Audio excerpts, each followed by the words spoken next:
হঠাৎ করে আমার দুই মেয়ে আজকে বায়না ধরেছে, মা আমাদেরকে চিকেন মোমো বানিয়ে দিতে হবে। তো আমি কিন্তু মোমোর শেপটা তেমন সুন্দরভাবে দিতে পারি না বললেই চলে, কিন্তু যেহেতু মেয়েরা বায়না ধরেছে, মেয়েদের জন্য একটু বানিয়ে দিতেই হবে আজকে। তো এখানে আমি ব্রয়লার মুরগির 5 থেকে 6 পিস মাংস নিয়ে নিয়েছি হাড্ডি ছাড়া। এগুলো দিয়ে চিকেন মোমো বানাবো। আর এখানে 2টা কাঁচামরিচ, পেঁয়াজ এবং 2 কোয়া রসুন ছোট ছোট কেটে নিয়েছি। আমার মোমো বানানোর রেসিপিটা একটু ভিন্ন হবে, কারণ আমার বাচ্চারা যেহেতু ঝাল খায় না, এই জন্য আমি চিকেনটা ব্লান্ডার করব না। চিকেনটা ছোট ছোট করে কেটে একটু রান্না করে নেব। তো একটা কড়াই চুলায় বসিয়ে দিলাম, কিছুটা তেল দিয়ে তেলটা গরম হয়েছে, রসুনগুলো দিয়ে দিলাম, তারপরে পেঁয়াজ কাঁচামরিচ দিয়ে কিছুটা ভেজে নিলাম।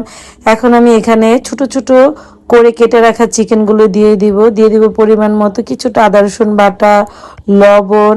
তারপরে আমার বাসায় থাকা কিছু শুকনো মশলা ছিল ব্লান্ডার করা, সেইটা দিয়ে দিলাম যাতে করে স্বাদটা একটু বেশি ভালো লাগে। তারপরে এখানে কিছুক্ষণ এটা লাড়াচাড়া দিয়ে নেব।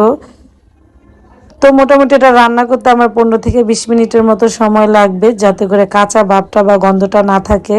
আর এইভাবে চিকেন মোমো বানিয়ে দিলে আমার মেয়েরা খেতে বেশি পছন্দ করে, তাই মেয়েদের পছন্দটাকেই প্রাধান্য দিলাম। এখন এখানে কিছুটা গুঁড়ামরিচ এবং ধনিয়া গুঁড়া অ্যাড করে দিলাম। আমার কাছে কেমন যেন একটু সাদা সাদা লাগছিল, তাই হলুদ গুঁড়ো না দিয়ে কিছুটা ধনিয়া গুঁড়া এবং শুকনো মরিচের যে আমরা মরিচটা রান্না করি গুঁড়া মরিচ, সেটা দিয়েছি হালকা একটু। যেহেতু ব্রয়লার মুরগি একটু ঝাল না হলেও কিন্তু ভালো লাগবে না। তারপরে কিছুটা পানি দিয়ে এভাবে একটু ভালোভাবে কষিয়ে নিলাম। আর এটা রান্না করতে 15 থেকে 20 মিনিটের মধ্যে হয়ে গিয়েছে। সর্বশেষ যেটা এখানে অ্যাড করে দিলাম সেটা হচ্ছে ধনিয়া পাতা কুচি এবং সস দিয়ে দিলাম 1 চামচের মতো। আর এটা কিন্তু আমার কাছে এভাবে দিয়ে চিকেন মোমো বানালে বেশি ভালো লাগে।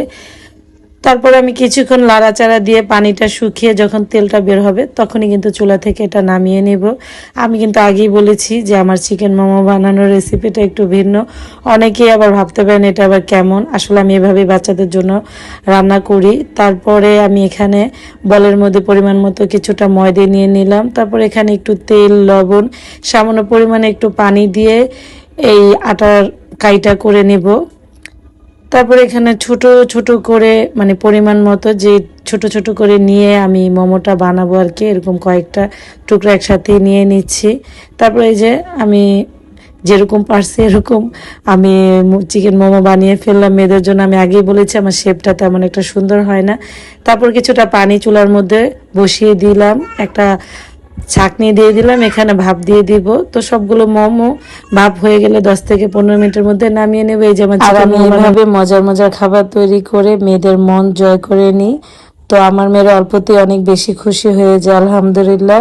তবে যখন যেটা চায় চেষ্টা করি স্বাদের মতো হলে মেয়েদেরকে তৈরি করে দেওয়া কিংবা বাহির থেকে কিনে নিয়ে এসে মেয়েদেরকে খাওয়ানো। তো আল্লাহ হাফেজ, টাটা।